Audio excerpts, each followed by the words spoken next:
전국에 계신 한능검 수험생 여러분들 또 왔습니다. 한국사를 맛있게 만들어주는 은쌤입니다. 자, 오늘은 저와 함께 65강인데요. 배울 내용은 박정희 정부입니다. 여기는 출제율이 100%라고 보시면 돼요. 현대사 부분에서는 여기서 절대 한 문제를 비켜나갈 수가 없고요. 적어도 한 문제는 출제가 될 수가 있고 심하면은 두 문제 또는 세 문제까지도 영향력을 끼칠 수가 있다라는 거. 그래서 여기는 잘 잡으셔야 됩니다. 바로 들어갈 건데요. 일단 박정희 정부가 만약에 시험에 나오게 되면 나올 수 있는 레파토리가 크게 세 가지가 있어요.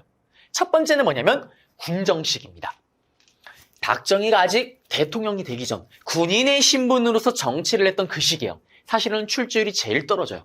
다만 가와 나 사이 사건에 들어갈 수 있는 내용으로 옳은 것을 했을 때 가와 나의 기준점으로는 활용이 될 수가 있어요. 우리가 그 기준점으로 활용된 거는 지난 강의 때 8번 문제에서 봤었죠. 그리고 박정희 정부 시기입니다. 박정희 정부 시기는 이제 군정 시기가 끝나고 선거를 통해서 대통령으로 당선이 된 후에 시작했던 그 시기예요. 그리고 유신 체제는 대통령이 신이 되었던, 박정희 대통령 한마디로 거의 신이 되었던 그 시기를 물어보는 거예요. 그래서 보통은 박정희 정부 시기와 유신 체제 시기를 각각 따로 이렇게 출제를 해요. 또는 어쨌든 크게 보면은 이거 두 개 전부 다 박정희 정부 때라고 볼 수가 있는 거잖아요. 어쨌든 유신 체제도 박정희 정부잖아요. 그래서 다 묶어서 그냥 박정희 정부인 걸 알고 문제를 풀게끔 또 출제가 되기도 해요. 근데 일반적으로는 각각 시기별로 구분을 해서 정리를 해야 됩니다. 물론 그 구분 제가 다 해드릴 거예요. 자, 그러면 이제 들어갈 건데 5.16 군사 정변부터 해서 볼 건데요. 여기는 일단 판서로 잡고 들어올게요. 자, 그러면 박정희 정부가 등장하기 전 군정 시기를 한번 볼게요. 군인이 정치했던 그 시기. 우리 기억나세요? 딱 1960년에 4.19 혁명이 일어났습니다. 4.19 혁명의 결과 이승만 대통령은 하야를 하게 됐고요.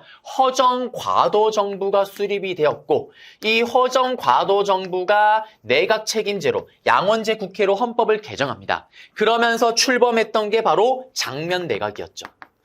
이 장면 내각 같은 경우는 안타깝게도 9개월 만에 무너집니다.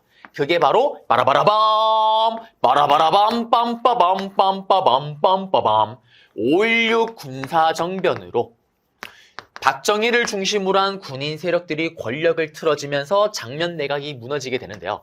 그러면 이들이 들어섰을 때 명분이 있어야 될 거 아니에요. 항상 그래요.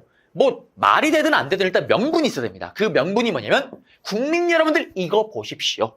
장면 내각이 들어서고 나서 사회가 너무 혼란스러워졌습니다. 이 혼란을 일단 제가 수습하겠습니다. 진짜 혼란이 일어났었냐? 사실 약간 혼란이 좀 벌어지긴 해요. 왜냐면은 4.19 혁명이라는 민주화 운동으로 우리가 어떻게 보면 정권을 바꿨잖아요. 그리고 나서 장면 내각이 들어섰는데 다들 아실 거예요. 그 어떤 정부든 어떤 A라는 정책을 놓게 되면은 그 정책을 놓고 사람들의 의견이 갈리잖아요. 100% 만장일치가 생길 수가 없죠. 국가 정책이 또 쉬운 정책이 아니잖아요. 당연히 찬반이 갈릴 수밖에 없습니다.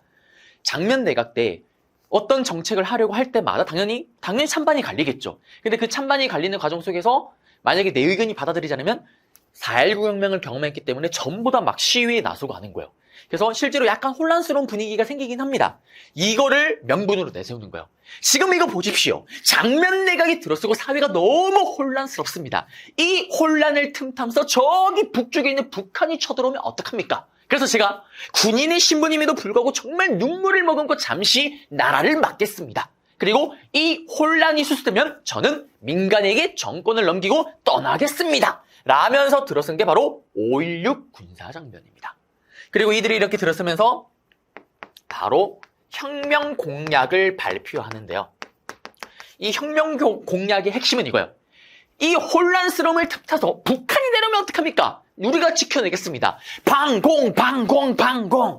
방공을 국시로 삼습니다. 국시가 뭐냐면 국가 이념으로 생각하시면 돼요. 국가 이념. 방공이 국가 이념입니다. 그러면서 이 군사정변 때는 딱 두 가지만 또 더 기억하시면 돼요. 자, 권력을 틀어지면요. 어떻게 보면 얘들을 예전에 우리 고려 시대 때 무신정권으로 한번 생각을 해보죠. 권력을 틀어지게 되면 항상 무신정권으로 뭘 했어요? 정치를 자기 멋대로 할 수 있는 정치 기구를 만들었잖아요. 기억나세요? 그래서 예전에 최충원 이전의 무신진권자들은 중방을 통해서 권력을 독점했고 최충원은 교정도감을 만들었고 그의 아들 최우는 교정도감 아빠가 만든 거 플러스에 정방까지 만들었었잖아요. 똑같아요. 군인들이 권력을 틀어지자 자기 마음대로 할 수 있는 정치 기구를 만들어요. 그게 바로 뭐냐면 이겁니다. 우리는 국가를 재건하기 위해서 잠시 나라를 맡은 겁니다. 눈물을 머금고 국가재건 최고회의라는 정치 기구를 만들어요. 국회를 한마디로 쌩까버린 거예요. 여기서 모든 걸 다 결정해버립니다. 입법권, 사법권, 행정권, 3권을 다 가지고 있는 게 국가재건 최고회의예요. 그리고 또 이렇게 정변을 통해서 이렇게 권력을 틀어진 세력들이 제일 두려워하는 게 뭘까요? 우리 앞에서 또 무신정변도 또 배웠잖아요. 역쿠데타. 내가 군인을 가지고 이렇게 권력을 잡았으면 또 다른 군이 또 그렇게 할 수 있다는 불안감이 있을 거 아니에요. 기억나세요? 그래서 최충원이나 최우, 이 최십장들은 뭘 했어요? 나를 지킬 수 있는 도방을 만들거나 삼별초를 만들었잖아요. 그것처럼 박정희는 또 뭘 만드냐? 중앙정보부라는 거를 만듭니다. 이게 지금 또 있어요, 여러분들. 지금은 국정원이에요, 국정원. 국정원의 전신이 중앙정보부입니다. 모든 정보를 다 틀어지고 있는 거죠. 자기에게 저항한 애들 또는 또 군인들 중에 또 자기 같은 일을 하는 애를 미리 사실 다 잡아버리는 겁니다. 중앙정보부를 만든 게 바로 박정희고 이게 국정원의 전신인데요.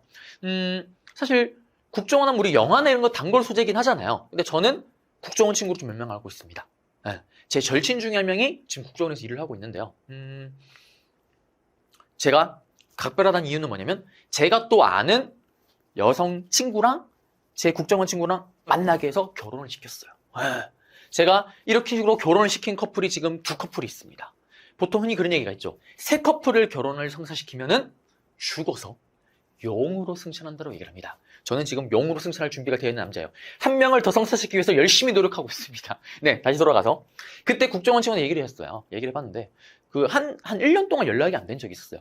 그때 진짜 총을 쏘고 진짜 훈련을 엄청 받는다고 하더라고요. 그 1년 동안은 가족과도 연락이 잘 안 된다고 얘기를 합니다. 그래서 동기들끼리 엄청 끈끈하다고 얘기하긴 하더라고요. 어쨌든 그 국정원의 정신이 중앙정보부, 이게 바로 군정식이다라는 거. 그럼 여기가 시험에 나게 되면 어떻게 나오냐? 정말 안 나온 지 오래됐어요. 네, 한 40회차 이전에 한번 나온 적이 있었나? 네, 나오게 되면 쉬워요. 나오게 되면 캐릭터가 나오니까 나올 거예요. 어머나! 국가재건 최고위에서 군인들이 지들 멋대로 정치를 한다네. 샤나샤나 꿀랑꿍. 다음 같은 시기에 볼 수 있는 내용을 오른 것은 중앙정보부를 설치하였다. 찾으면 정답. 중앙정보부를 통해서 군인들이 정보를 입수하고 막 하고 있대. 샤나샤나 꿀랑꿍. 다음 같은 시기에 볼 수 있는 내용을 오른 것은 국가재건 최고회의를 설치하였다. 찾으면 정답. 나올 수 있는 거 다 알려드렸습니다. 그러면 이제 PPT로 한번 들어가 볼게요. 자, 군정식인데요. 5.16 군사정변으로 박정희를 중심으로 한 일부 군인들이 권력을 장악하면서 장면 내각이 무너지게 됩니다. 그리고 비상계엄을 선포했고 반공을 국시로 혁명 공약을 발표하기도 하죠. 이게 혁명 공약입니다. 반공을 국시의 제일로 삼고 그리고 나중에 넘겨주겠다. 국가 혼란이 수습이 되면. 이 사료를 가지고 문제를 내기도 했었죠. 가와 나 사이에 들어가는 기준점을 낼 때 이걸 주기도 합니다. 박정희 군인 시절의 모습이고요. 이제 군정식인데 국가재건 최고회의를 설치했다. 초헌법적인 최고통치기구입니다. 입법권, 사법권, 행정권 3권을 다 가지고 있었고요. 중앙정보부를 설치를 합니다. 직속으로 정보수사기관이에요. 그리고 각종 사회개혁을 실시했다 하고 넘어가시면 됩니다. 이제 박정희 정부가 출범되고 나서의 스토리를 좀 볼 거예요. 그럼 여기 같은 경우는 또 박정희 정부니까요. 또 PPT를 떠나서 판서로 잡고 다시 들어오겠습니다. 자, 이제 박정희 정부입니다. 박정희 정부를 일단 시작하려면 군정 시기부터 정리를 좀 해야 되겠죠. 우리 앞에 봤잖아요. 이 군정 시기는 군인으로서 정치했던 시기인데 그 기간이 무려 2년 6개월 동안 지속이 돼요. 그러니까 사람들이 생각을 하겠죠. 이상하다. 나라의 혼란이 수습이 되고 안정이 되면 분명히 민간인에게 정권을 넘기고 군대로 간다고 했는데 왜 안 가지라고 생각을 합니다. 또 박정희 입장에서는 군인이 아니라 이제 본인이 직접 대통령이 돼서 나라를 운영하고 싶을 거 아니에요. 그래서 헌법을 먼저 뜯어 고쳐요. 친애하는 국민 여러분들, 우리는 리더가 필요합니다. 한 명의 뛰어난 리더가 나라를 이끌 필요가 있습니다. 라면서 다시 내각 책임제였잖아요. 내각 책임제를 다시 대통령 중심제로 바꿉니다. 그리고 내각 책임제일 때 국회가 두 개였잖아요. 참의원, 민의원, 국회 양원제. 이거를 다시 국회를 하나로 바꿔요. 국회 단원제로 일단 헌법을 뜯어 고칩니다.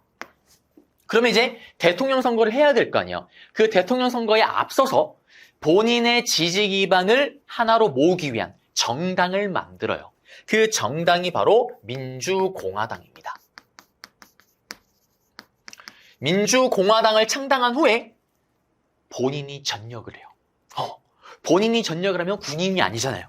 민간인 신분으로 대통령 선거에 나서게 됩니다. 그러면서 대통령 선거에 나서서 당선이 되죠. 이제 박정희 정부가 출범을 하게 된 거예요. 그러면 이제 박정희 정부 때 있었던 사건들을 정리를 좀 해야 되는데 그 사건들이 각각 단독으로 출제가 되기도 하지만 이 사건들이 박정희 정부가 출범되고 나서 있었던 사건이구나라는 걸 또 아셔야 돼요. 그러면 그 사건들을 또 알려면은 박정희 정부가 대통령 후보자로 나갈 때 내세웠던 공약을 좀 봐야 돼요. 공약을 내세웠을 거 아니에요. 저 박정희 뽑아주십시오. 저 뽑아주면 이런 나라를 만들겠습니다. 그때 내세웠던 공약이 대표적으로 두 가지가 있습니다. 하나가 뭐냐? 저 박정희 뽑아주십시오. 저 뽑아주면 방공, 방공, 방공! 공산주의 다 박살 내버리겠다. 방공을 외쳐요. 그 다음 두 번째로 외쳤던 게 뭐냐면 저 박정희 뽑아주시면 경제개발 한번 제대로 해보겠습니다. 경제개발을 외칩니다. 그리고 이때 내세웠던 게 뭐냐? 저 박정희 뽑아주시면 우리 대한민국 국민들 적어도 삼시세끼의 한 끼만큼은 흰쌀밥에 고기국을 먹게 해주겠습니다. 라는 게 박정희 정부, 박정희 대통령이 내세웠던 공약입니다. 그런데 문제가 있어요, 여러분들. 보세요. 공약은 어떻습니까? 지켜야 됩니다. 여러분들이 뭐 저보다 더 많은 대통령을 만날 수도 있을 거고요. 아니면 제가 또 더 많은 대통령을 여러분들보다 만날 수도 있겠죠. 네. 뭐 그건 나이에 따라 다른 거니까요. 근데 대통령을 이렇게 볼 때마다 항상 대통령이 선거철에 내세우는 공약들이 있잖아요. 맞죠? 그 공약을 보고 사실 뽑는 사람도 많습니다. 저도 그렇고요. 그럼 뽑았어. 그러면 당연히 대통령은 되고 나서 그 공약을 지켜야 될 거 아니에요. 왜? 나 이거 할 거니까 뽑아주세요라고 뽑아줬더니 이걸 안 하고 있어. 욕 먹습니다. 그래서 실제로 보면 대통령이 되고 나서 자신의 공약을 안 지키면 욕을 엄청 많이 먹잖아요. 왜? 너 왜 선거 되고 할 때랑 왜 지금 되고 나서 다르냐고. 지켜야 되는 거예요. 경제개발 해야 됩니다. 그리고 이 경제개발이 정말 예민한 문제예요.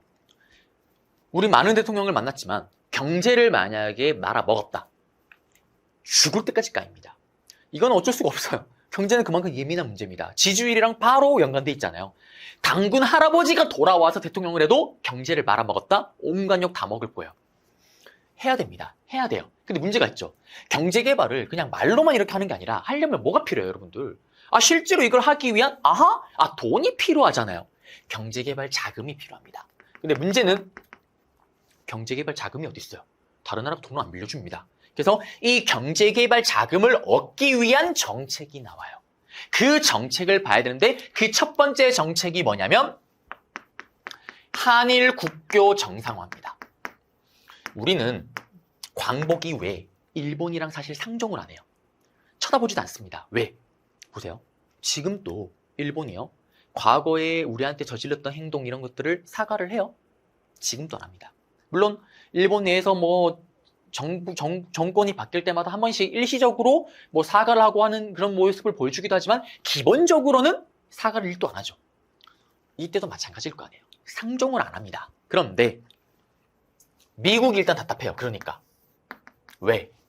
미국 입장에서는 북한과 소련과 중국이 너무 친한 거야. 사회주의 3국이. 그러면 거기에 맞서기 위해서는 한국, 일본, 미국이 좀 친하게 지내는데 일단 한국과 일본이 서로 원수입니다. 쳐다보지도 않고 있는 거예요. 그래서 미국이 정의, 박정희 좀 친하게 지내봐. 압박을 가하는 거예요. 그리고 박정희 정부 입장에서도 경제개발을 하기 위한 자금을 이 한일 국교 정상화로 얻고자 하는 거예요. 경제개발 자금을 일본으로부터 얻으려고 합니다. 이 과정이 어떻게 이루어지냐? 김종필과요. 한국에서는, 일본에서는 오이라라는 인물이 서로 밀담을 나눠요. 이때 밀담을 할 때 핵심이 뭐냐면 경제개발 자금을 얻는 거예요. 우리 입장에서는. 그리고 일본 같은 경우는 과거사를 일단 털어내고 한국과 국교를 정상화도 하고 싶었던 거예요. 근데 이게 가장 큰 문제가 뭐냐면 이거예요. 일본도 이 쓰레기입니다. 이 새끼들도. 뭐냐? 아니 정상적이라면 청구권 형태로 줘야 될 거 아니에요. 또는 배상금 형태로. 그동안 우리에게 피해를 입힌 걸로 정말 사과하고 미안하다. 사과금 또는 배상금, 청구권 형태로 줘야 되는데 독립축하 자금으로 주겠다고 얘기를 해요. 이런 도라이 같은. 독립축하 자금. 쥐들이 뭔데 독립을 축하해요. 그 다음에 경제협력 자금 형태로. 경제 협력하는 형태의 자금 형태로. 그러니까 그 어떤 사과나 뭐 반성 이런 내용 하나도 들어가지가 않는 상태입니다.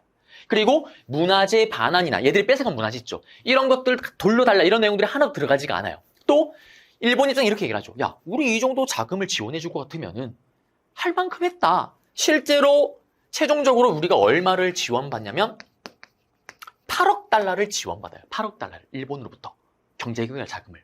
이 8억 달러가 얼마냐면 지금 또 여러분들이 검색창에 막 검색을 하면 8억 달러가 지금 현재 시세 2023년도에도 8천억이 넘어가요. 근데 지금 이게 국교 정상화된 게 언제냐면 1965년입니다. 얼마예요 도대체? 이게 계산이 안 되죠. 사실 냉정하게 말하면 이게 없었더라면 박정희의 최고의 업적이라는 경제개발 5개는 또 하지를 못했던 거예요. 근데 어두운 면, 항상 밝은 면이 있으면 어두운 면이 있죠. 그 어두운 면 중에 하나가 독립축하자금, 경제협력자금 형태로 주게 되는 거고 반성이나 사과가 일절 들어가지 않게 됩니다. 그리고 일본, 사실 냉정하게 말하면 일본 입장에 이 정도면 돈 많이 준 거긴 하잖아요. 이 중에 절반을 무상으로 빌려주는 거고 절반을 빌려주는 형태로 빌려준 거예요.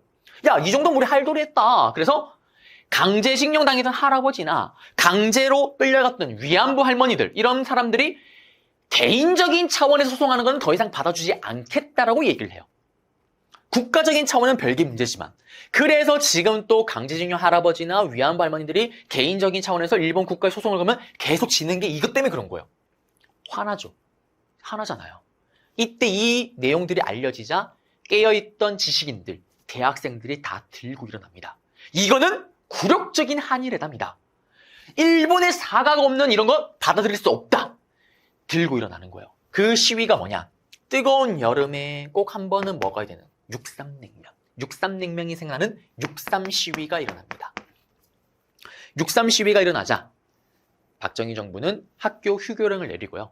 그리고 계엄령을 선포한 후에 이거를 진압한 후에 결국에는 1965년에 한일 국교 정상화 바로 체결하면서 일본과 국교가 정상적으로 돌아가게 됐다라는 거. 네. 박정희 정부의 첫 번째 정책을 한번 봤습니다. 한일 국교 정상화요. 경제개발 자금을 얻기 위한. 자, 그 다음에 두 번째 가보겠습니다. 두 번째는 또 경제개발 자금을 얻기 위한 정책이 나와요. 그게 바로 뭐냐면 베트남 파병입니다. 베트남 파병. 베트남 파병은 어떤 스토리가 있냐? 띠링띵띵띵띵 또 베트남으로 가야 됩니다. 이때 베트남이요. 우리나라와 상당히 흡사해요. 남쪽에는 자유민주주의를 지지하는 사람들이 주도권을 틀어주고 있고요. 북쪽에는 사회주의를 선호하는 사람들이 베트남을 장악하고 있었던 거예요.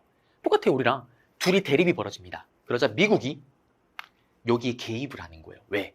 우리가 볼 때는 베트남이라고 얘기를 하면은 쌀국수의 나라 또는 박항서의 나라로 알고 있습니다. 그런데 이 베트남이요. 동남아시아 지역에서는 넘버원인 거예요. 미국 입장에서는 만에 하나 베트남이 사회주의 국가가 되어버렸다. 그러면 인근에 붙어있던 동남아시아 전체 국가들, 나머지 국가들이 전부 다 사회주의 국가가 될 확률이 높다고 본 거예요. 그래서 그걸 막기 위해서 미국이 직접 개입을 해요. 그러자 온 나라들이 비난을 합니다. 왜? 벌써 이게 60년대잖아요. 6.25 전쟁이 딱 1950년이었잖아요. 6.25 전쟁이 끝난 지가 벌써 10년이 지났어요. 냉전체제, 이념 대립이 옛날보다 많이 약해진 상태인데 왜 미국 네가 들어가서 전쟁 스케일을 크게 만드는 온갖 욕을 먹습니다. 미국이 어떻게 압박에 시달리겠죠. 그러면서 자기 우방국들에게 좀 도와달라고 헬프미를 요청을 해요. 그러면서 이때 박정희 정부가 그걸 오케이 콜 받아들여요. 근데 받아들였던 명분은 이거예요. 예전에 6.25 전쟁 때 자유민주주의를 수호할 수 있게 도와줬던 그 국가들에게 은혜를 베푸겠다. 보답할 계기가 왔다. 그게 명분이에요. 근데 실제로 명분은 똑같습니다. 한일 국교 정상화 마찬가지로 경제개발 자금을 얻기 위해서 베트남 파병을 하게 돼요. 실제로 베트남 파병을 하게 되면서 우리는 미국 다음으로 가장 많은 병력을 투입합니다. 거의 32만 명이 투입이 되는데요. 이 베트남 파병을 그러면 할 수밖에 없었던 이유를 또 사실은 알 수가 있어요. 그게 뭐냐면 브라운 각서입니다. 이 각서의 내용을 보게 되면 우리가 정말 또 가면 또 문제가 많긴 하지만 또 안 가기도 참 힘들었겠구나라고 또 이해가 되긴 하는 거예요. 뭐냐? 여기 내용 보면 이런 내용이 있어요. 우리가 만약에 파병을 하게 되죠. 그럼 어떤 일이 벌어지냐면 베트남이 일단 엉망진창이 될 거 아니에요. 땅이. 전쟁이 더 났으니까. 그러면 전쟁이 끝나고 복구 사업을 할 거 아니에요. 그때 우리나라 기업들에게 우선권을 주는 거예요. 또 군대가 파병이 되죠. 그러면 그 군인들, 파병되는 군인들의 장비를 미군이 최신식 장비로 풀세팅 시켜주는 거예요. 게임으로 치면 레벨 1로 처음 시작했는데 어떻게 레벨 99가 착용할 수 있는 장비를 다 풀 장착시켜주는 거예요. 그리고 또 거기 갔던 군인들에 대한 월급을 미국이 다 지불해줘요. 그리고 또 거기에서 우리나라 군인들이 먹고 있고 싸는 거 다 미국이 지불합니다. 그리고 돌아왔을 때 아까 얘기했던 것처럼 우리나라 기업들이 여기 진출할 수 있게끔 기반을 다 열어주겠다라는 거예요. 기반을 닦게끔 열어주겠다. 이 브라운 각서의 내용을 보게 되면 사실 솔깃하긴 하잖아요. 박정희가 이걸 받아들인 거죠. 그러면서 투입을 하게 됩니다.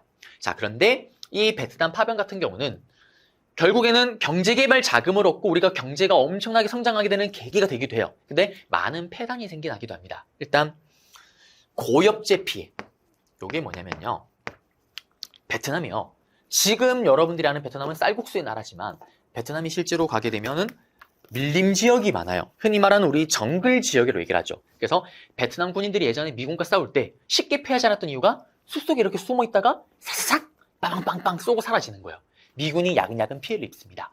게릴라 전술을 펼치게 되는데 왜냐면 아무리 미군이 좋은 탱크나 좋은 무기를 가져도 숲속에 그걸 들고 갈 수는 없잖아요. 그러니까 분노 폭발했던 미국이 어떻게 하냐. 좀 고엽제가 뭐냐면 쉽게 말하면 농약을 뿌린 거예요. 정말 초강력 농약을 숲에 다 뿌린 거예요. 나무를 다 죽여버린 거예요. 말려서. 근데 뜨거운 여름이고 밀림 지역이 얼마나 더울까요? 우리나라 군인들이 하늘에서 막 농약을 뿌린데 이걸 맞으니까 시원해. 뭣도 모르고 시원하다 맞고 있었던 거예요. 그게 체내에 축적이 되면서 나중에 기형이나 아니면 큰 병을, 암을 이런 걸 발현시킨 거예요. 그게 고엽제 피해입니다. 당연히 우리의 젊은 청년들이 또 많이 죽음을 당하기도 하죠. 부상을 입기도 하고요. 그런 문제도 있었고 또 하나 문제가 또 뭐가 있냐면 라이따이안 문제가 있어요. 이거는 뭐냐면 혈기왕성했던 우리나라 국군이 베트남에 파병되다 보니 그 혈기를 참지 못하고 일부 군인들 중에 몇 명들이 베트남 여자들을 강간했던 거예요. 그리고 강간하고 그 사이에 태어난 자식들이 있을 거 아니에요. 그 자식들을 라이따이안이라고 얘기를 합니다. 그래서 사실은 원래 베트남이요. 우리나라를 진짜 싫어했었거든요. 아니 전쟁 때 참전했고 장기 내 피해를 입혔고 또 이런 문제도 생기고 하니까 그래서 우리나라 정치인들이 예전에는 베트남을 가게 되면 항상 사과부터 하고 먼저 들어가요. 근데 이게 좀 많이 풀리게 됐던 이유가 뭐냐면은 한류, K-팝 인기를 끌면서 사실 사이가 많이 좋아졌고요. 네. 또 어떻게 보면 우리나라에 대한 반감이 많이 줄어들었고 또 뭐 경제 개발이라든지 이런 것들을 통해서 또 관계가 많이 좋아졌다라는 거. 어쨌든 이런 문제들이 있었다라는 거. 그러면 또 시험에 나면 어떻게 나올까요? 베트남 파병에 대한 내용을 다 줘요. 브라운 각서 이야기를 통째로 던져놔요. 그래놓고 다음 같은 사건이라던 시기를 연표에서 고르시오. 그러면은 유신체제 직전에 박정희 정부 때 스토리를 찾아서 찍으면은 정답이 되겠죠. 그리고 이거 외에 독일에 우리나라 광부와 간호사를 파견하기도 해요. 독일에서는 광부와 간호사가 3D 업종이에요. 서로 기피하는 직종입니다. 근데 꼭 필요한 직종인 거예요. 그래서 우리나라 노동자를 받아들여서 일을 시켰던 거예요. 이들이 벌어들인 외화가 당시 우리나라 1년 수출액의 20%, 30%를 차지할 정도로 정말 큰 돈을 벌어옵니다. 경제개발 자금을 얻기 위한 또 정책인 거죠. 이러한 경제개발 자금을 얻기 위한 정책이 있었기 때문에 경제개발 5개년을 돌릴 수가 있었고 성공할 수가 있었다라는 거. 다만 이런 걸 하는 과정 속에서 또 어두운 면이 또 등장을 했다라는 거. 네, 여기까지 해서 일단 박정희 정부 때 내용 중요한 빅2 정책을 잡아드렸고요. 계속 가보겠습니다. 이런 경제개발 자금 정책이 힘입어서 경제개발 5개년, 좀 이따 볼 거예요. 1차 경제개발 5개년, 2차 경제개발 5개년 다 성공을 거둡니다. 경제개발에 성공을 거두니까 대통령 선거를 그 다음 치렀을 때 또 당선이 되겠죠. 또 당선이 돼요, 대통령에. 그런데 문제가 있습니다. 어떤 문제가 있냐면 우리나라는 헌법상 대통령을 맥시멈 몇 번밖에 못해요. 2번밖에 못하잖아요. 예전에 이승만 대통령이 만들었던 4.4.5.6개헌은 초대 대통령에 한해서만 대통령이 무제한이잖아요. 박정희 대통령은 지금 대통령을 몇 번 했어요? 2번 했죠. 언제? 전역하고 대통령 출마해서 당선됐고 이런 정책 펼치는 과정 속에서 경제개발 성공해서 대통령 선거 또 치렀을 때 나가서 당선이 됐고 그 다음에 또 나가야 되는데 문제는 이런 대통령을 하고 싶어도 할 수가 없죠. 왜? 2번을 해버렸으니까. 그러면 이제 어떻게 할까요? 간단합니다. 헌법을 또 뜯어고치면 돼요. 이때 헌법을 뜯어고치기 위해서 뭘 이용하냐? 북한의 도발을 이용해요. 북한이 막 도발을 합니다. 예를 들면 김신조의 청와대 습격 사건. 김신조를 비롯한 북한의 간첩들, 무장공비들이 청와대 앞까지 진출해요. 박정희를 죽이겠다고. 그리고 미국의 배가 북한에게 납포되는 일도 생깁니다. 그리고 계속 북한이 계속 침투를 해요. 이거 보십시오. 제가 아직 떠나기에는 지금 사회가 아직 안정되지 않았습니다. 제가 아직 할 일이 좀 더 있는 것 같습니다. 그러면서 일단 북한을 잡기 위해서 경제하기 위해서 이때 향토 예비군이라는 걸 또 만들어요. 이게 최근에 심화에서 자주 언급하고 등장하기 시작을 합니다. 향토 예비군이 뭐냐면 진짜 오늘의 그 예비군이에요. 예비군의 전신. 남자들의 심장을 뛰게 만드는. 전역을 하면요. 남자들은 군대를 전역을 하게 되면 군대에서 배웠던 걸 까먹을까 봐 국가에서 또 친절하게 감을 유지시켜주기 위해서 계속 예비군이라는 형태로 훈련을 시킵니다. 1년 동안. 1년에 한 번 정도. 네. 그리고 저 같은 경우는 장교기 때문에 그 기간이 더 길어요. 예비군 기간이. 7년입니다. 저는 다 끝났어요. 예비군이 끝났습니다. 네. 그 향토 예비군. 이게 뭐예요? 내 고장 내 손으로 지킨다. 내 고장 내 손으로 지킨다. 그 구호 아래 만들어진 게 향토 예비군이었고 이거를 또 창설했던 게 박정희 정부 때 일이다라는 거. 자, 그리고 북한의 도발을 이용해서 향토 예비군. 그리고 북한의 도발을 또 이용해서 이거 보십시오. 지금 나라가 혼란스럽습니다. 제가 아직 할 일이 더 있는 것 같습니다. 그래서 제가 한 번 더 출마할 수 있도록 힘을 좀 주십시오. 헌법을 또 고칩니다. 삼선개헌이에요. 삼선개헌. 대통령 한 번만 더 하겠습니다. 한 번만 더. 3번만 할 수 있는 대통령을 이걸 헌법을 또 고칩니다. 한 번, 2번, 이제 마지막 한 번만 더 하겠습니다. 당연히 반대쪽 야당에서 피를 토하면서 반대를 하겠죠. 그러자 대통령이 소속된 게 여당이라고 이랬잖아요. 반대쪽 당이 야당이고 여당, 박정희를 비롯한 여당 사람들이 모여서 자기들끼리 이걸 헌법을 통과시켜버려요. 왜? 경제개발에 성공하면서 박정희 쪽 사람들이 국회의원이 많이 됐었거든요. 그래서 자기들끼리만 해서 이 법을 통과시킬 수가 있었던 거예요. 삼선개헌을 이뤄냅니다. 그리고 다음 대통령 선거를 또 출마를 하는 거예요. 이 대통령 선거 때 유력한 라이벌이 누구였냐? 박정희 대통령과 바로 추후에 대통령이 되는 김대중이 한판 붙습니다.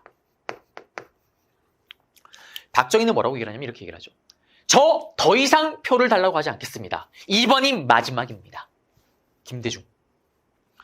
국민 여러분들 똑바로 투표를 하셔야 됩니다. 만약 이번에 또 박정희가 대통령이 된다면 앞으로 우리는 영원히 우리 손으로 대통령을 뽑지 못할 수 있습니다. 라고 얘기를 하죠. 실제로 그 일이 벌어지잖아요. 우리 손으로 못 뽑게 되는 대통령이 신이 되는 유신체제로 바로 직후에 들어가게 되는 거고요. 한편 박정희와 김대중의 싸움 누가 이기냐? 박정희 대통령이 겨우겨우 승리를 거둬요. 왜 겨우겨우냐면 득표율로 봤을 때는 박정희 대통령이 50%가 넘어갔고요. 김대중 대통령 아니죠. 이때는 후보자가 한 45%, 46%를 획득을 합니다. 차이가 좀 나긴 했지만 중요한 게 뭐냐면 이 당시 때 민심의 바로미터는 어디냐? 서울이에요. 서울. 수도권에서는 김대중 후보자가 박정희 후보자를 이깁니다. 박정희 대통령이 불안감을 느끼겠죠. 똑같아요. 예전에 이승만 대통령이 내가 못 나가서 그렇지 나가기만 나가면 인기 대폭발이다. 조봉아 인기가 많네. 내가 인기 대폭발이다. 내가 못 나가서 그렇지 삼성개헌으로 헌법을 뜯어고치고 나가기만 나가면 인기 대폭발이다 하고 나갔더니 생각보다 인기가 없는 거예요. 그러면 이제 어떤 일이 벌어질까요? 자신의 독재 체제를 강화시키겠죠. 다시 똑같아요. 이승만이 독재 체제를 강화시킨 것처럼 박정희도 똑같이 자신의 독재 체제를 강화시킵니다. 실제로 대통령이 되고 나서 일본에 있던 김대중을 중앙정보부의 멤버들을 투입시켜서 납치를 하기도 하고요. 결국 다시 풀려나긴 하지만요. 독재 체제를 강화시키기 위한 정책을 펼치게 되는 거고 그리고 이제 유신체제로 들어가게 되는 거예요. 요거는 조금 이따가 볼 거고요. 그래서 박정희 정부 때 있었던 사건들을 일단 다 잡아드렸습니다. 그러면 여기까지 내용을 일단 PPT로 가고 정리를 하고 문제 풀고 다시 들어올게요. 자, 이제 박정희 정부 출범 과정을 볼 겁니다. 우선 대통령 중심제로 헌법 바꾼다 얘기를 했었고요. 국회를 하나로 바꿉니다.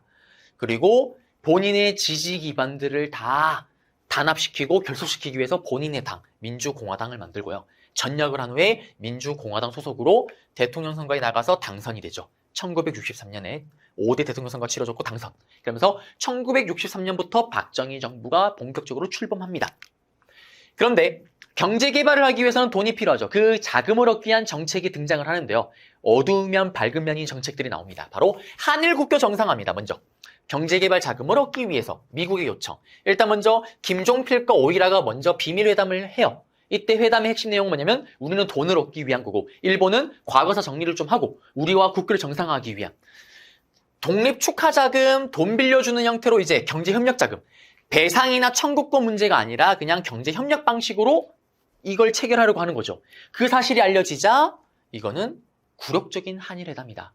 왜 사과나 배상이 전혀 없고 니들은 왜 돈 빌리는 거에 미친 듯이 집중하고 있냐. 이거 아니다. 6.3 시위가 일어나죠. 박정희 정부는 계엄령, 휴교령을 선포한 후에 탄압에 들어갑니다.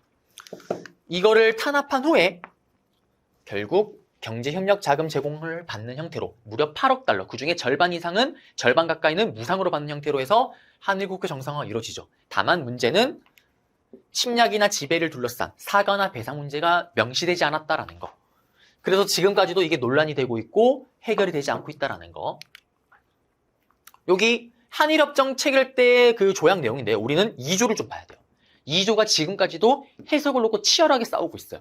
이게 뭐냐면 1910년 8월 22일 이때 이 조약으로 우리가 일본에게 나라를 뺏겼는데 한일 병합 조약이잖아요. 이 조약을 놓고 일본은 이렇게 우리나라는 주장이 이거예요. 일단 이 조약 자체가 일단 잘못된 거다. 무효다. 그러니까 이거 이후에 진행됐던 거는 싹 다 잘못된 거다라는 거예요. 근데 일본은 뭐냐면 아니다. 이 조약, 한일 병합 조약 자체는 합법적이고 정상적인 거다. 다만 우리가 2차 세계대전에서 패했기 때문에 이게 무효가 된 거기 때문에 이거 이후에 진행했던 것들은 우리가 잘못된 게 아니다. 완전 다르잖아요, 의견이.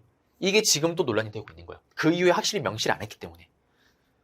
자, 6.3 시위 때의 모습이고요. 이거는 비밀 회담을 나눴던 그 메모지고요. 이제 가나 문서가 작성된 사이 시기에 있었던 사실인데 볼게요. 가볼게요. 가 같은 경우는 무상 원조에 대해서 한국 측은 4만 5천 달러, 일본 측은 뭐 2억 달러 주장한다, 막 3만 달러 막 해서 어떻게 지금 돈을 막 어떻게 지금 딜을 하고 있어요. 그 다음에 2조. 아까 일본과 조약 체결했던 이거 놓고 지금 논란이 있다고 얘기했잖아요. 그러니까 이건 지금 한일 국교 정상화 되기 전에 지금 서로 한국과 일본이 딜을 하고 있는 과정이고 이거는 한일 국교 정상화가 됐죠. 됐다는 거는 협정이 체결됐다는 거잖아요. 그럼 여기 사이에 들어가는 거. 6.3 시위겠죠. 당연히. 들어갈 수 있는 거. 지금 이거는 얼핏 보면은 뭐 가와나 사이식인데 이게 디테일하게 보면은 한일 국교 정상화 단독 문제입니다. 정답은 2번입니다. 이제 베트남 파병 가볼게요. 베트남 파병 똑같죠. 65년부터 73년까지. 베트남 전쟁이 73년도에 끝나거든요. 그때까지 투입을 했고요. 미국의 요청으로. 우리는 미국 요청으로 파견했고 대신에 이것도 핵심은 경제개발 자금을 얻기 위한 거. 그걸 확인할 수 있는 게 브라운 각서입니다. 보세요.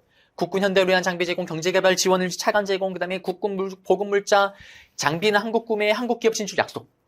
이거로 우리는 막대한 돈을 벌 수가 있었다라는 거고 베트남 특수로 실제로 경제성장을 하게 됩니다. 한계는 우리 국군의 희생과 전쟁 후유증, 고엽제 피해, 민간인 피해, 베트남의 또 라이따이안, 한국 혼혈인 문제들 이런 것들이 또 발생을 했다라는 거. 베트남 파병을 하고 할 때 그 모습이고요. 군인들의 모습이고 네, 여기는 베트남에서 일을 하고 있는 노동자의 모습입니다.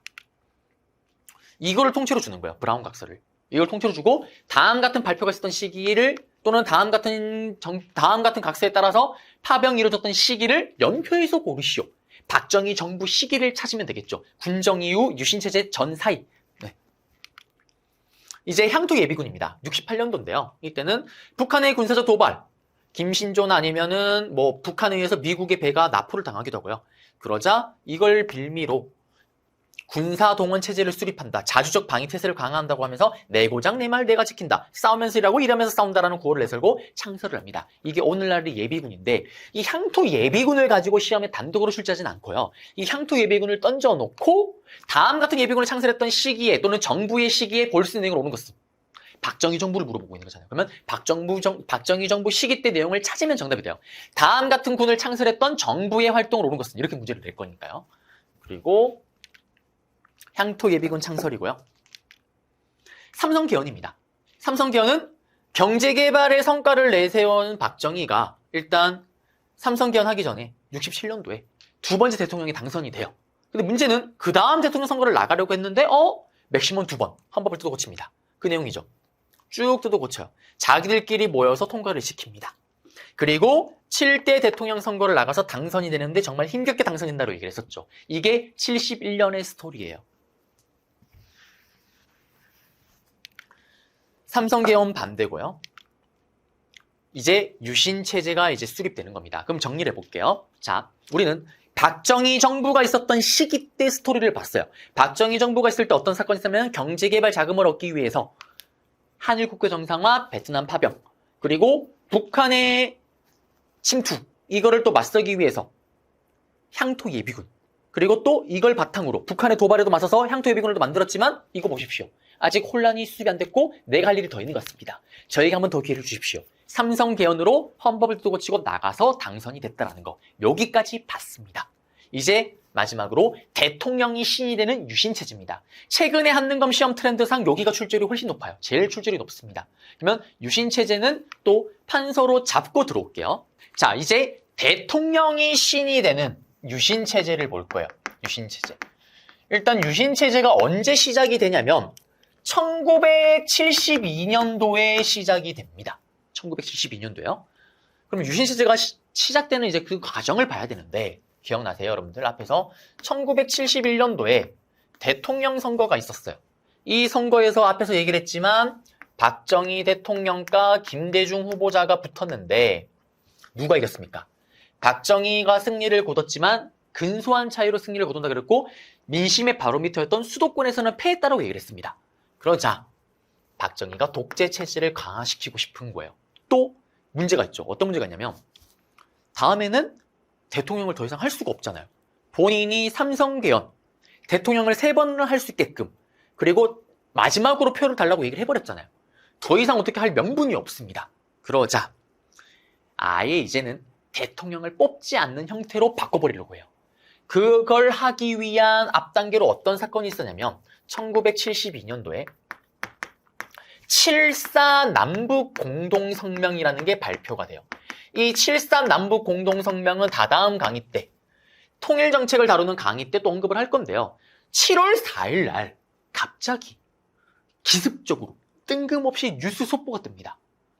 친애하는 국민 여러분들, 우리는 북한과 통일을 위해서 크게 3가지 원칙에 합의를 했습니다. 우리는 북한과 민족적 대단결을 해서 자주적으로 평화적으로 통일을 할 겁니다라는 7.4 남북공동성명을 갑자기 발표를 해요.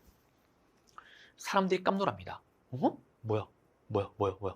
통일되는 거야? 뭐야? 왜? 우리는 6.25 전쟁 이후로 북한과 상종을 하지 않고 있습니다. 심지어는 우리 아까 봤잖아요. 60년대 후반에 북한이 막 도발을 하면서 향토 예비군이 만들어지고 막 그런 식인데 갑자기 북한이랑 통일을 하겠다고 얘기를 한 거예요. 사람들 어떻게 될까요? 훈훈한 분위기에 빠지기 시작을 하는 거예요. 전 이 느낌을 뭔지 알 것 같아요. 여러분들도 물론 아마 대부분이 저보다 나이가 어리다는 전제하에 강의를 들으신 분들이 보시면 앞으로 막 북한과의 사이는 항상 그래요. 좋았다가 나빴다가 좋았다 나빴다 그럽니다. 저도 그렇고요. 특히 저도 군대 있을 때 북한과 사이가 좋고 나쁘고에 따라서 어떻게 다른지 저는 엄청나게 느껴봤잖아요. 장교 생활도 했기 때문에. 근데 그럴 때가 있어요.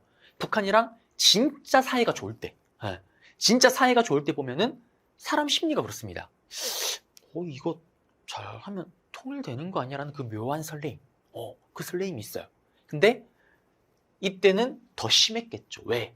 처음이잖아요, 지금. 북한과 우리가 평양과 서울에서 갑자기 동시 발표를 한 거예요. 우리만 발표를 한 게 아니라. 이야, 이거 진짜 통일되는 거 아니야? 이걸 박정희가 이용합니다. 친애하는 국민 여러분들, 이거 보십시오. 제가 아직 할 일이 더 있는 것 같습니다.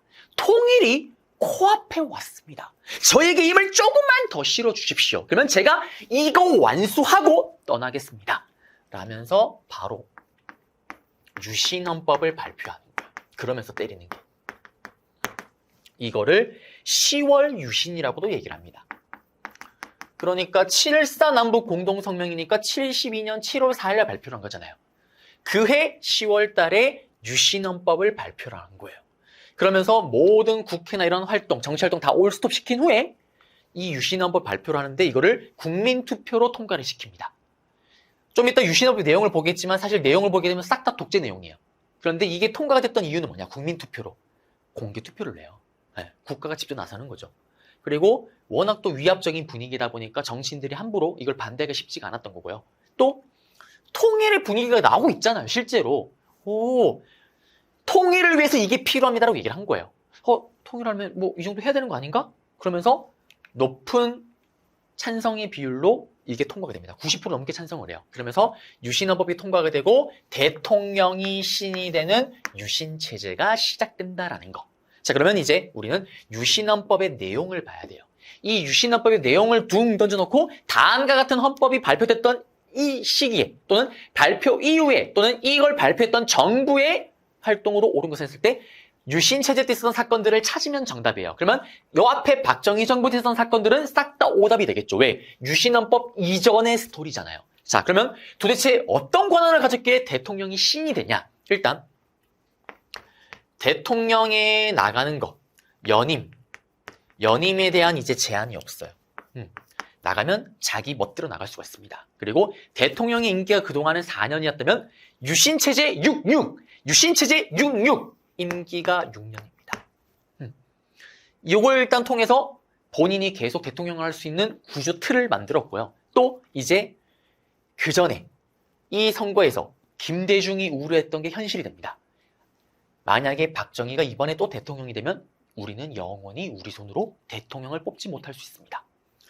유신헌법에 따르면 대통령은 이제 간선제로 바뀌게 되는 거예요. 우리가 뽑는 게 아니라 국회의원이 자기들끼리 모여서 뽑는 겁니다. 그리고 그 대통령은 어디서 선출하냐? 우리가 통일을 주체적으로 한번 해보겠습니다. 라는 통일주체 국민회의라는 정치기구를 만들어서 여기서 자기들끼리 모여서 대통령을 뽑습니다. 그리고 대통령은 국회를 해산할 수 있는 권리를 가지고 있어요. 마음에 안 들면 국회를 그냥 엎어버리는 거예요. 그리고 또 국회의원의 3분의 1을 본인이 임명을 해요. 보세요. 대통령을 자기들끼리 모여서 국회의원들이 뽑는 거 아니에요. 그러면 국회의원의 3분의 2 이상의 동의를 받으면 대통령이 되는 건데 그 중에 3분의 1을 자기가 임명하는 거예요. 그러면 남은 3분의 2 중에 절반 정도만 자기 사람이면 무조건 대통령 되는 거죠. 영원히 대통령을 해먹겠다라는 거예요. 영원히 하겠다. 그 다음에 또 당연히 이런 독재적인 내용이 나중에 밝혀지고 또 사람들이 알게 되면 저항이 일어날 거 아니에요. 민주화운동이 일어날 거 아니에요. 그거를 때려잡기 위해 긴급조치권이라는 거를 또 발동할 수 있다라는 내용이 들어갑니다. 이게 뭐냐?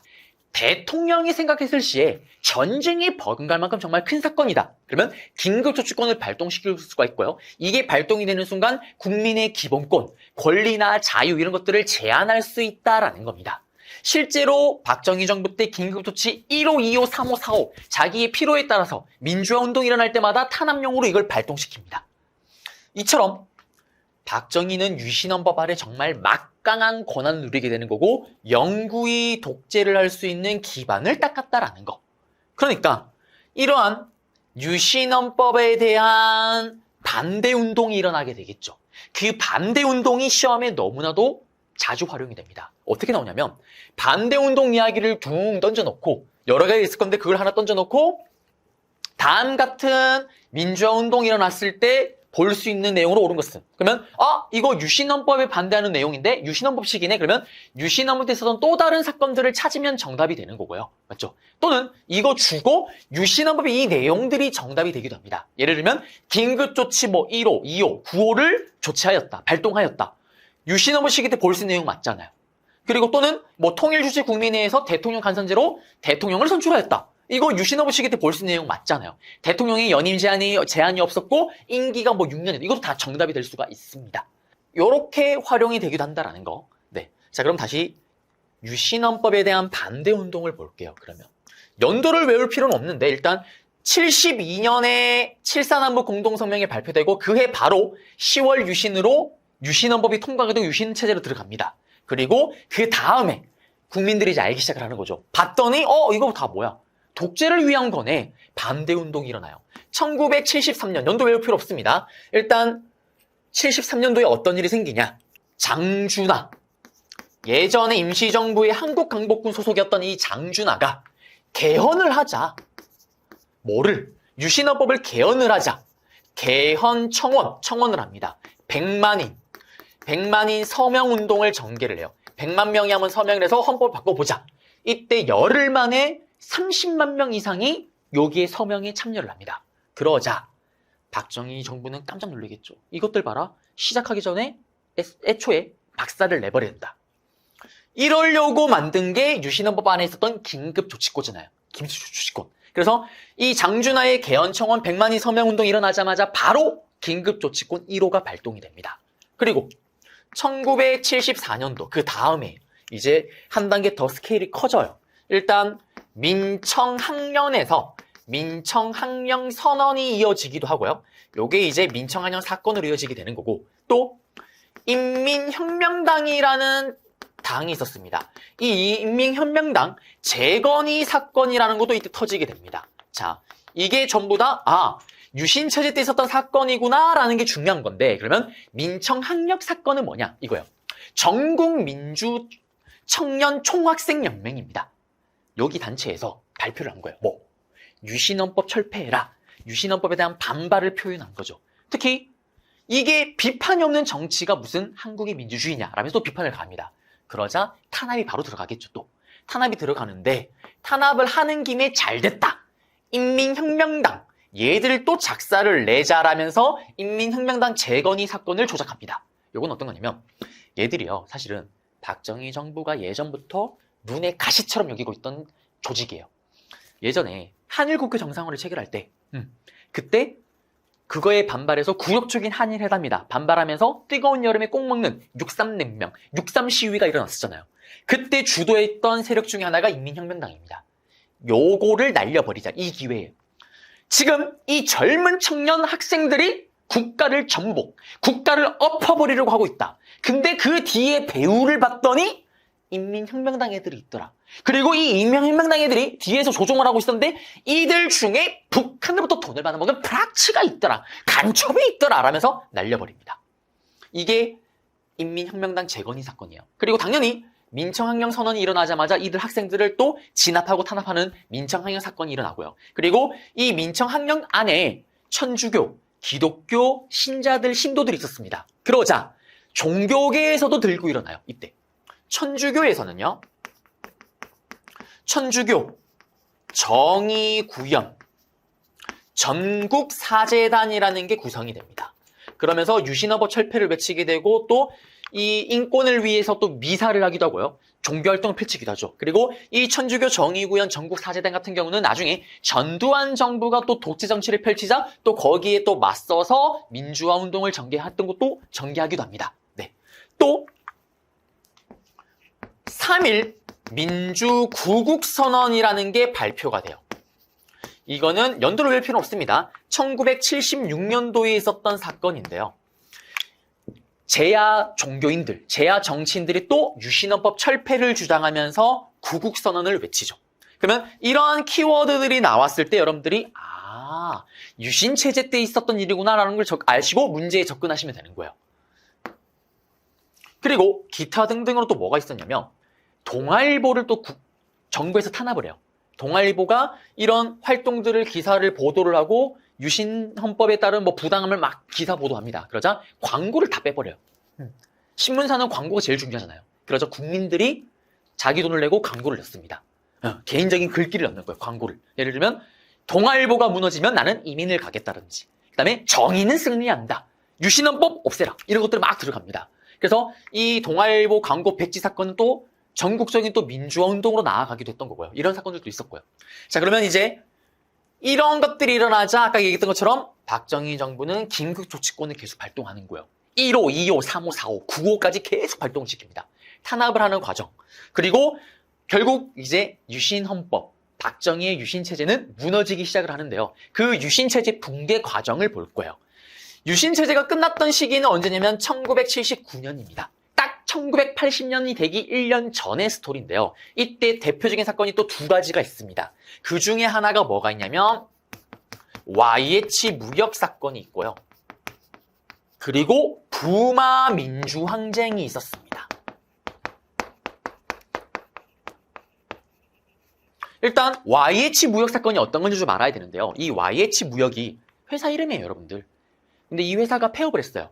그러자 부당한 이유로 여직원들을 정리해고시키는데 뭐 임금도 제대로 안 주고 엉망진창입니다. 그러자 이때 YH의 무역회사에 있던 여공들이 농성을 벌여요.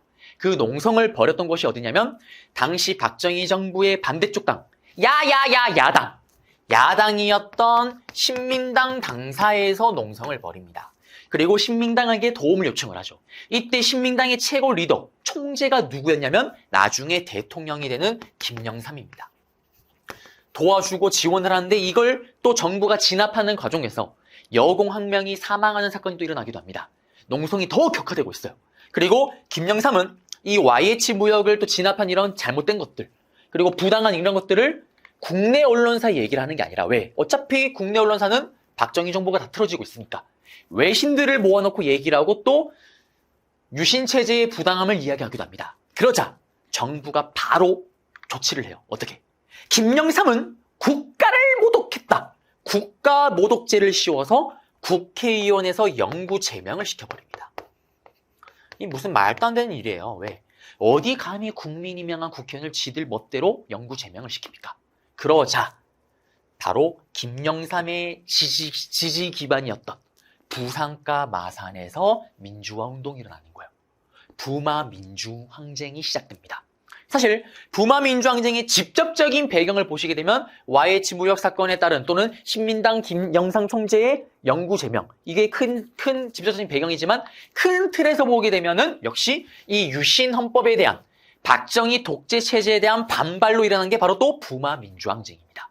이게 일어나자 박정희 정부 그리고 측근 내에서는 의견이 막 갈려요. 군대를 동원해서 작사를 내버리자, 회유를 하자, 막 의견이 분분합니다. 그런 상황 속에서 바로 1979년 10월 26일 11.6 사태가 일어나게 되는 거죠. 이 11.6 사태로 박정희 대통령은 자신의 부하였던 김재규에게 총을 맞고 세상을 떠나게 됩니다. 생을 마감하게 되는 거죠. 그러면서 이 박정희의 유신체제, 유신은 끝이 나게 되는 겁니다. 이렇게 해서 우리는 유신체제 때 있었던 반대운동 흐름까지 싹 다 잡아드린 거예요. 또 중요한 게 뭐가 있냐면 YH 무역사건과 부마 민주항쟁 같은 경우는 시험에 이 내용을 가지고 단독으로 출제하지 않아요. 지금 여기 반대운동 전부 다 마찬가지예요. 여기 있는 내용을 디테일하게 이게 어떤 내용이고 이런 거를 물어보진 않습니다. 이게 전부 다 유신체제에 대한 반발로 일어난 운동이구나라는 것만 아시면 되고 유신체제 때 있었던 사건이구나라는 것만 또 아시면 돼요. 그리고 YH 무역 사건이나 부마 민주항쟁 좀 디테일하게 출제가 되면은 YH 무역 사건 주고 이거 이후에 볼 수 있는 거, 이거에 영향을 받아서 부마 민주항쟁이 일어났잖아요. 이거 찾으면 정답이겠죠. 또는 이거 다 주고 다음 같은 사건이라는 식으로 연표에서 고르시오. 그러면은 기준점이 뭐가 있을까요? 7.4 남북 공동성명이 있겠죠. 그러면 7.4 남북 공동성명 이후에 유신체제 들어가는 거니까 유신체제 때 내용을 찾으면 정답이 되겠죠. 민주화 운동만을 탄압하는 게 아니라 각종 문화도 탄압을 합니다. 뭐냐면 대중문화를 다 검열하고요. 예를 들면 뭐 이거는 기타를 치고 노래를 부른다? 이런 것들은 노동자들의 노동 의욕을 저하시킨다. 이런 이유로 막 탄압이 들어갑니다. 그리고 또 장발, 머리를 길게 기르는 거. 그 다음에 여성들 같은 경우는 미니스커트, 짧은 치마 이런 것들은 퇴폐 문화를 조장한다는 이유로 탄압이 들어가요. 그래서 장발 같은 경우는 잡아서 머리를 잘라버리고요. 미니스커트는 경찰이 자를 들어와서 재서 어떻게 너무 짧으면은 바로 처벌이 들어갑니다. 이런 일이 벌어졌던 게 바로 유신체제다라는 거. 네, 이렇게 해서 나올 수 있는 거 다 정리를 해드렸고 이제 그러면 PPT를 들어가서 복습하고 문제를 풀겠습니다. 자, 이제 그러면 한번 볼게요. 유신체제 성립인데 국내 경제 위축됐고요. 그 다음에 닉슨 독트린 선언이 있는데 이건 어떤 거냐면 닉슨 미국 대통령이 발표를 한 거예요. 앞으로 아시아 지역에 어떤 일이 생기거나 내전이 벌어지거나 하면은 미국은 그 어떤 개입도 하지 않겠다. 이 말인즉, 아하, 냉전 체제가 이제 완화가 됐다라는 걸 보여주는 대표적인 선언이고요. 그리고 또 내려가서 제일 중요한 이거죠. 지지도 하라. 그리고 다음 선거를 나갈 수가 없잖아요. 삼성계연에서 나가서 이미 3번 대통령 했잖아요. 영원히 대통령 하고 싶습니다. 그래서 들어가는 게 유신체제. 일단 먼저 7.4남북 공동성명을 발표한 후에 이거 보십시오. 통일이 코앞에 왔습니다. 저에게 힘을 조금만 더 실어주십시오. 아하! 그러면서 10월 유신. 그리고 이 유신헌법을 국민투표를 통해서 통과시킵니다. 이 유신헌법에 따라서 통일주체 국민회에서 자기들끼리 모여서 대통령을 뽑는데 박정희 대통령이 당선이 되는 거죠. 유신체제가 이제 시작이 되는 겁니다. 이때 보시게 되면 대통령은 입법, 사법, 행정권 모든 권한을 다 가지고 있습니다. 한마디로 이스킹, 왕이죠, 왕. 헌법 위에 군림을 하게 되는 거고 임기는 유신체제 6년이고 중임 제한 없습니다, 이제. 그리고 제일 중요한 건 대통령을 지들끼리 모여서 뽑는 대통령 간선제. 대통령의 권한. 국회의원의 3분의 1을 추천하고요. 자기가 임명하는 거 한마디로 추천이니까. 그 다음에 국회 예산을 하는 거고 마음에 안 들면 해산시키고 법관도 자기가 임명을 시킵니다. 그리고 국가 비상사태다. 그러면 긴급조치권을 발동시켜서 이들의 국민의 기본권을 제한시켰다라는 거. 영구히 집권할 수 있는 체제를 닦았다라는 거. 저항입니다. 이거에 대한 저항으로 개헌청원, 100만인 서명운동, 민청항영선언, 3.1 민주 구국선언, 그 다음에 동아일보 언론인들 투쟁 이런 것들이 벌어지고요. 거기에 맞서서 긴급조치 1호, 2호, 9호 발동시켰고요. 그리고 이걸 조작해서 민청항영 사건, 인민혁명당 재건이 사건 등을 일으켜서 시위를 탄압합니다. 또 경범죄처벌법을 개정을 해서 국민의 일상을 통제하고 탄압하죠. 장발과 미니스커트 단속을 하고 통금령. 요건 어떤 거냐면 우리 그런 거 있잖아요. 드라마 보면 12시가 되면 사이렌 울리고 집에로 막 들어가야 되는 거. 12시 넘어서 밖에 못 돌아다니는 그 통금령도 이때입니다. 각종 문화예술에도 검열이 들어갔다라는 거. 이게 유신헌법이에요. 이걸 또 통째로 주고 다음 헌법을 발표했던 시기에 볼수 내용으로 오는 것을 그러면 유신헌법 시기 때 내용을 찾으면 정답이 되는 겁니다. 보시면 결정적인 힌트는 국회를 해산시킬 수가 있고요. 임기 6년이래요. 66 유신체제. 긴급조치 1호입니다. 보세요. 유언비어 날조 유파는 이런 행위를 금한다. 한마디로 유언비어 이런 날조 여기 뭐가 해당될까요? 유신헌법 반대 이런 거 다 여기 들어가 버리는 거예요. 다 탄압이 들어갑니다. 대한민국 헌법을 부정 반대, 유신헌법 반대하는 거 다 잡아들인다는 거죠. 이 내용이에요. 헌법 공포 시기고요. 그 다음에 통일주체 국민회의 안에 있었던 모습이고 이게 장발, 그 다음에 미니스커트 단속이고요. 유신체제 붕괴입니다. 경기 침체에 따른 불만, 고조, 그 다음에 독재에 대한 불만, 긴급조치 수가 계속 늘어날수록 국민들의 거기에 대한 불만은 자꾸 커지고 있는 거고요. 그리고 국회의원 선거에서는 이제 야당 신민당이 개헌 저지선을 확보를 합니다. 그런 상황 속에서 이제 무너지는 거예요. YH 무역 사건. 노동자가 경찰 진압 과정 속에 사망하고요. 야당 신민당 총재 김영삼의 정치 공세를 강화시키자 김영삼이 영구 제명. 그러자 자신의 홈그라운드였던 부산가 마산에서 민주항쟁, 유신체제 반대 시위운동이 전개됐고요. 정부는 계엄령 위수령을 선포로 탄압을 하고 했는데 11.6 사태로 김재규의 총을 맞으면서 피살당하면서 끝이 났다라는 거. 우리는 쭉 흐름대로 따라왔고 시간 순대로 정리를 다 했습니다. 여기 보면 YH 무역사건 농성하는 여공들이고요. 문제 볼게요. 국군장교가 위원으로 선출되었고 3군을 장하고 국회의 권한행사를 수행하는 최고 통치기구인 국가재건 최고위, 군정시기. 그 다음에 통일정책을 최종 결정하고 대통령 선거권을 행사하는 통일주체 국민회의가 발족하였다. 처음으로 등장했대요. 이게 처음 등장. 유신헌법. 여기 사이에 들어갈 수 있는 거. 그러면 단순하게 그냥 박정희 정부 시기죠. 그러면 박정희 정부 시기 때 유신체제 전에 삼성계엄 배웠죠. 베트남 파병 배웠잖아요. 정답은 기읍디귿. 이번에 2차 석유 파동은 유신체제 때 있었던 사건인데 좀 이따가 경제 파트에서 볼 거예요. 밑줄근 현행 헌법입니다. 장준하가 얘기했던 이게 그거죠. 개헌 청원 100만인 청원 운동, 서명 운동. 이때 결정적으로 또 힌트가 어디냐 보세요. 사실상 개정, 헌법을 발의하고 이거는 사실상 대통령에게만 속해 있다. 대통령이 자기 멋대로 한다는 거다. 대통령이 신뢰했던 유신헌법에 대한 반발이죠. 보시게 되면 이 현행 헌법, 대통령이 마음에 안 들면 국회를 해산시킬 수가 있었잖아요. 유신헌법 자체를 물어보고 있는 거죠. 정답은 3번입니다. 미줄근 이 정권, 유신헌법의 잔인한 폭력성, 이 정권이 끝날 때까지 후퇴치 못한다. 유신정권 시기 때 쓰는 거 틀린 거잖아요. 틀린 거. 그럼 보시면은 YH 무역 맞는 내용이고 개헌청원 100만이 서명운도 맞는 내용이고 국회의원직 제명을 계기로 김영삼 제명을 계기로 민주항쟁, 부마 민주항쟁, 긴급조치, 이거 철폐국등은 3.1 민주국국선언 맞잖아요. 그럼 남은 거 3번 60국민대회, 이거는 전두환 정부 때 쓰던 6월 민주항쟁이죠. 정답은 3번입니다. 이제 우리는 경제로 갈 거예요. 경제로. 박정희 정부의 경제정책인데요. 자, 여기는 옆에 조금만 지우고 들어가 볼게요. 일단 1차, 2차 경제개발 5개년과 3차, 4차 경제개발 5개년을 각각 구분해서 핵심 내용을 정리하시게 되면 끝이에요. 자, 그러면 1차, 2차 경제개발 5개년인데 보시면 62년부터 66년, 67년부터 71년까지 이렇게 진행이 되는 거예요. 한마디로 유신체제 전에 있었던 경제개발이죠. 그러면 이때 경제개발의 특징이 뭐냐? 핵심 키워드가 있습니다. 경공업이에요. 경공업.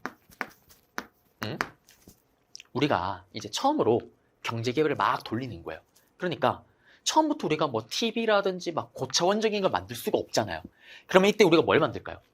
선진국들은 인건비, 노동비 때문에 가성비가 안 좋아서 다 손을 뗀 산업, 거기에 이제 시작을 하는 거예요. 예를 들면 지금 중국이 하는 거를 예전에 우리가 했다라고 보시면 돼요. 물론 중국도 지금은 전자제품 만들고 약간 과도기로 올라가긴 했지만 예를 들면 여러분들 신발 전부 다 메이드 인 어디예요? 메이드 인 방글라데시, 메이드 인 인도네시아 이렇잖아요. 이때 그걸 우리가 한 거예요. 신발 보게 되면 메이드 인 코리아가 찍혀있고 티셔츠를 보게 되면 메이드 인 코리아가 찍혀있는 거예요. 가벼운 것부터 시작을 합니다. 가벼울 경. 예를 들면 옷. 제일 대표적으로 뭐 신발, 가발 같은 가벼운 거를 시작을 해요. 끝났습니다. 그리고 이 경제개발 5개년을 돌리기 위해서 박정희 정부가 뭘 했어요? 자금을 얻기 위해서. 독일에 광부나 간호사를 파견하기도 했었고요. 한일 국교 정상화를 했었고요. 그리고 베트남 파병도 했었죠. 이렇게 번 돈을 가지고 경제개발 5개년을 돌렸고 성공적으로 해냅니다. 그리고 또 중요한 게 뭐냐면 여러분들, 아니 우리가 평생 옷이나 신발이나 가발만 만들 거 아니잖아요. 당장 중국만 해도 수건, 이쑤시개, 손수건 이런 거 만들다가 이제 TV도 만들고 자동차도 만들고 하잖아요. 그 다음 단계로 가야 될 거 아니에요. 그러면 그 다음 단계로 가기 위해서 만들어야 되는 필수가 있습니다. 일단 국내 안에 교통이 일단 원활해져야 되겠죠. 그래서 이때 번 돈을 가지고 그 다음 산업을 준비하면서 뭘 하냐면 경부 고속도로를 만들어요. 서울과 부산을 연결하는. 그리고 또 모든 산업의 기초가 뭐냐? 철입니다. 그래서 예전에 가야가 잘 나갔잖아요. 철이 썩어 나니까. 그러면 그 철을 다루는 공장이나 이런 게 있어야 될 거 아니에요. 그래서 이때 이 번 돈을 가지고 뭘 만드냐면은 포항 제철소를 만들기 시작을 합니다. 저는 이 포항 제철소를 잘 알아요. 왜냐면 제가 고향이 대구잖아요. 대구면은 초등학교 때부터 이렇게 버스를 타고 이제 투어를 갈 때가 있어요. 항상 가는 투어 중에 하나가 어디냐면 포항 제철소 투어가 있습니다. 아마 수도권에 사는 분들은 여기까지 못 오니까 못 갈 거 아니에요. 저는 갔어요. 그러면 가면은 용광로에 막 철을 녹여서 막 하는 걸 막 보여줘요. 그러면 초딩 때니까 그거 얼마나 멋있어요. 와! 막 박수 치겠던 그 아름다운 추억이 있습니다. 그 포항 제철소. 자, 다 끝났습니다. 자, 그러면 1차, 2차 경제개발의 핵심은 가벼울 경. 가벼운 거를 바탕으로 해서 어떻게 하냐. 이 만든 거를 우리나라에서 소비하는 게 아니라 1차, 2차, 3차, 4차 다 공통점이 뭐냐면 싹 다 이거는 뭐냐면 수출 지향입니다. 국내 내수용이 아니라 우리는 수출을 하기 위해서 이걸 만드는 거예요. 수출 지향적 산업입니다. 그리고 이러한 1차, 2차든 좀 이따 보는 3차, 4차는 전부 다 누가 주도를 해요? 정부 주도죠. 정부 주도. 정부가 주도하는 과정 속에서 정부와 코드가 맞는 기업가들이 혜택을 많이 받았겠죠. 정경유착이 벌어지는 그런 나쁜 일도 있었다라는 거. 끝났습니다. 이제 볼게요. PPT 보시면. 군사정변 이후 박정희 정부에서 실시를 했고요. 경제개발 자금 마련을 위해서 서독의 광부와 간호사를 파견했고 한일협정, 베트남 파병을 했다라는 거. 이건 했던 거 복습이고요. 특징입니다. 정부 주도형 수출 지향적, 수출 주도형이고 제일 중요한 거는 노동력을 갈아서 만드는, 노동을 집중 요약한 노동지향적 경공업이다라는 거. 의류, 가발, 식료품 이런 걸 만듭니다. 소비재 산업을 수출하는 거고요. 그 다음에 우리가 영원히 이것만 할 거 아니잖아요. 그 다음 단계를 위해서 보시면 울산에 대규모 산업시설을 만들기도 하고 경부 고속국도를 만들기도 하고요. 포항지설 같은 경우는 만든 거는 박정희 정부 때부터 만들기 시작을 해서 완성이 된 거는 유신체제 때 완성이 되는 거죠. 약간 걸쳐 있습니다. 그래서 이걸 가지고 막 치졸하게 문제를 내지는 않을 거예요. 걱정하지 마시고. 네. 어쨌든 이런 걸 했다라는 거고. 그러다가 이제 다음 단계로 넘어가는 겁니다. 자, 이제 3차, 4차 경제개발 5개년인데요. 여기 같은 경우는 바로 옆에 조금 써볼게요. 어차피 많은 내용을 차지할 건 아니니까. 자, 보시게 되면은 이제 3차에서 4차입니다. 72년부터 해서 81년까지 진행이 됐던 건데, 자, 우리가 앞에서 경공업이었잖아요. 가벼운 건데, 이제는 한 단계 더 레벨업을 했습니다. 경공으로 돈을 많이 벌었고, 그 다음 단계로 가기 위한 준비를 다 했어요. 그 다음 단계로 넘어가는 거예요. 그걸 뭐라고 얘기를 하냐면, 중공업 또는 중화공업이라고 얘기를 합니다. 이제 무거운 걸 만들기 시작을 하는 거예요. 무거운 걸. 예를 들면 여기 뭐가 해당이 될까요? 제일 대표적으로 자동차, 그 다음에 조선, 배 같은 거 이렇게 덩어리가 큰 거를 이때 만들기 시작을 하는 거예요. 그러면서 이 시기 때 와서 이제 경공업의 비율보다 중공업의 비율이 더 커지기 시작을 하는 거고요. 그리고 엄청난 일이 생깁니다. 럭키 7777 이거 선지로 많이 등장하고 제시문 힌트로 많이 등장을 해요. 럭키 7777 1977년에 드디어 우리가 처음으로 수출 100억 달러를 달성합니다. 1977년에 럭키 777 우리는 수출 100억 달러를 달성했다라는 거. 네. 그래서 이거 좀 기억을 해주셔야 되는 거고요. 자, 그러면 여기까지 내용을 다 잡아드렸고 또 공통점이 있겠죠. 어떤 공통점? 이 3차, 4차 경제개발 5개년 또 누가 주도를 했다? 정부가 주도를 했다. 그 다음에 이거도 만든 것도 우리나라 내수용이 아니라 어디? 외국에 갖다 팔기 위한 수출 주도형, 수출 지향적 산업이었다라는 거. 끝났습니다. 네. 그러면 다시 PPT로 한번 가볼게요. 보시게 되면 경제위기 극복을 위해 추진했고요. 중화공업 중심이고 중공업 중심, 기계, 조선, 덩어리 큰 거, 철강. 그 다음에 럭키 777 1977년에 수출 100억 달러.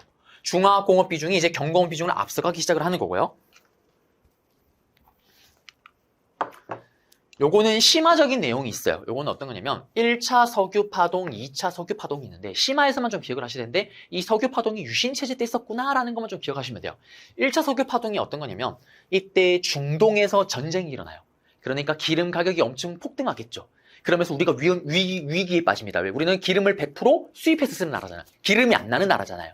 기름의 영향을 많이 받을 수밖에 없죠. 근데 이때는 이란이래요. 네, 죄송해요. 중동의 전쟁이 끝나고 나서 거기에 우리가 기업들이 들어가면서 건설을 해주고 돈을 많이 벌어오면서 위기를 극복해요. 오일 달러로 극복했다고 얘기를 합니다.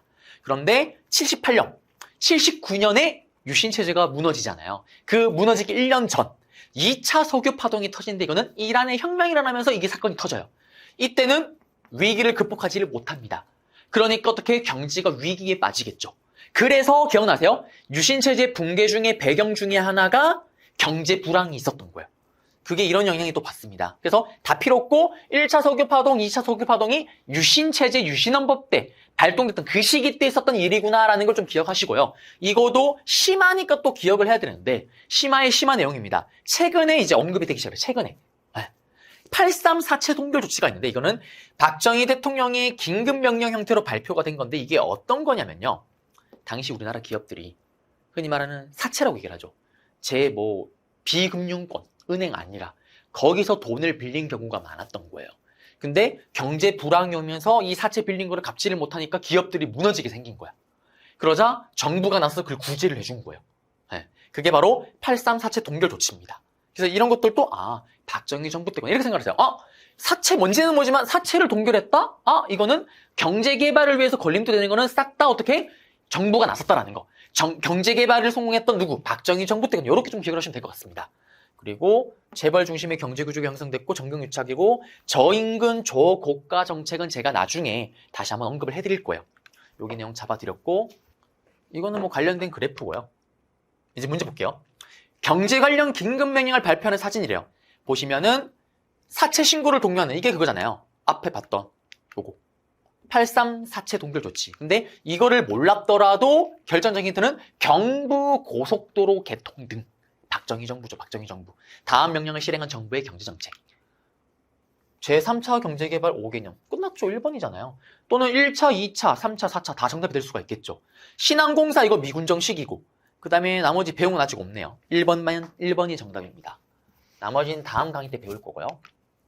6번 문제입니다. 보시면은 가정부 시기의 경제 상황인데 포항 종합제철, 경부 고속도로, 럭키 세븐 수출 100억 달러. 박정희 정부 경제 상황. 이때 경제 상황을 찾게 되면은 5번. 농촌의 근대화를 표방한 새마을 운동이 전개되었다. 선생님, 이거 배운 적 없는데요? 조금 이따 바로 볼 거예요. 그리고 지금 우리가 배운 거는 3번에 300산업 기억나시죠? 이거 이승만 정부 때잖아요. 짠! 여러분들, 제가 옷을 갈아입었습니다. 새마을 운동 티셔츠입니다. 네, 놀라운 일이, 저는 이제 주변에 지인들 중에 학교 선생님들이 많잖아요. 그래서 뭐 체육대회를 하고 이러면 반티를 요새 많이 맞추잖아요. 우연찮게 이제 친구 SNS를 봤더니 반티로 이 새마을 운동 티셔츠를 맞춘 거예요. 제가 바로 연락을 했죠. 야, 다 썼니? 나한테 줘. 그래서 제가 써서 받아서 지금 강의를 이렇게 쓰고 있는 건데, 이 새마을 운동은 일단 최근의 트렌드상으로는 단독 출제는 거의 안 되고 있어요. 근데 이게 박정희 정부 때 있었던 운동이구나라는 건 꼭 아셔야 됩니다. 방금 당장 문제의 정답이 되기도 했었잖아요. 그러면 이 새마을 운동은 딱 1970년에 일어났던 운동인데 시작했던 시기는 유신헌법이 일어나기 2년 전의 스토리죠. 그래서 이거의 시작점은 유신 정부가 아니라 박정희 정부 때 있었던 일이고요. 그러면 이 새마을 운동은 도대체 어떤 운동이냐? 말 그대로 새로운 마을을 만들자라는 거예요. 그 새로운 마을이 어디냐면 농촌입니다. 농촌. 지금 1차, 2차 경제개발이 성공했잖아요. 그러면서 자연스럽게 도시와 농촌 간의 소득 격차가 너무 커지는 거예요. 그리고 도시와 또 농촌 간의 각종 시설물의 이런 차이도 엄청나게 커지기 시작을 합니다. 한마디로 농촌이 낙후되기 시작을 하는 거죠. 그러니까 농촌에서 또 불만이 생길 거 아니에요.